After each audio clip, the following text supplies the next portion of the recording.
When a woman's hour is come, she gives birth to her child in danger and agony. It is given to us to behold a world in birth throes, travailing in pain. What it shall give birth to in 1918, no one can foretell.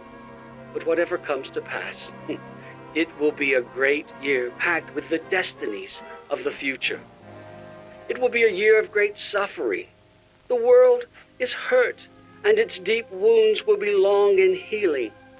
It will be a year of great toil and sacrifice, of pain and loss and perplexity and sorrow. And it will be a year of great opportunity for Christian people, and especially for Salvationists, if we are prepared to face its crowding problems and vast needs. There will be opportunities for sacrificial living, and possibly for holy and triumphant dying. It is not a time for fear, but of renewed, intelligent consecration. It is not a time for fault-finding and complaint, but for hopefulness and cheer. It is not a time for faltering and doubt, but for courage and daredevil faith. It is a time to prove the worth of religion. The Salvation Army was born for such a time as this. You are the salt of the earth. You are the light of the world. What shall we do? What can we do? First of all, we can hold fast the faith. The faith of many will be tried and found wanting.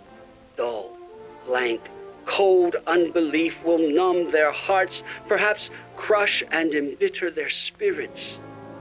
We know whom we have believed. We know that God clothes himself with thick darkness as well as with light, and that affliction, and what for the time seems to be a disaster, will work out a far more exceeding and eternal weight of glory to those who look to him in bold yet humble faith. It will be a great work just to stand fast and unafraid in such a time as this. A calm, fearless soldier can hearten a whole company in times of danger, and a steadfast Salvation Army officer with unshaken faith can be a tower of strength to wavery souls about him in these days of sore perplexity and trouble.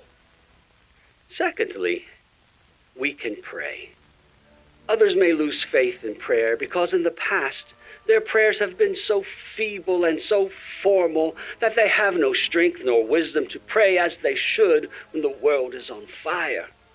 We must pray in wise submission as Jesus did, not that the cup of bitterness may be taken from us, but that God's will be done.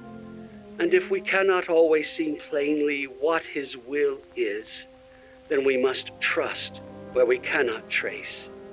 Men ought always to pray and not to faint, said Jesus.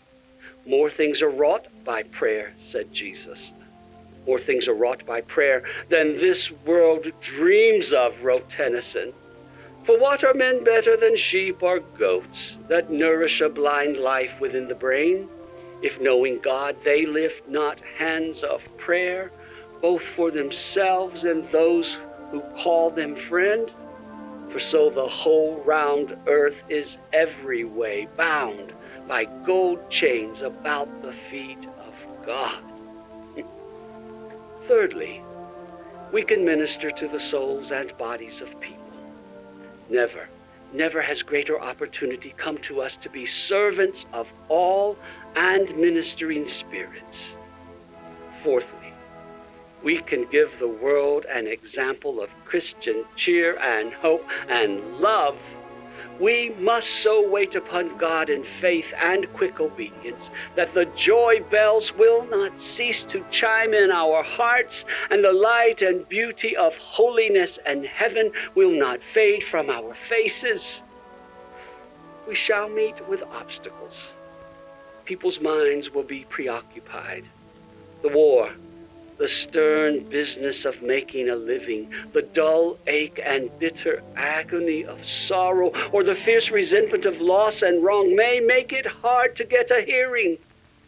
But sorrow and loss and danger and death are our allies and will help us and open doors for us if we are ready to enter. Let us face the future with renewed devotion, with hope and love and untroubled faith and instant prayer.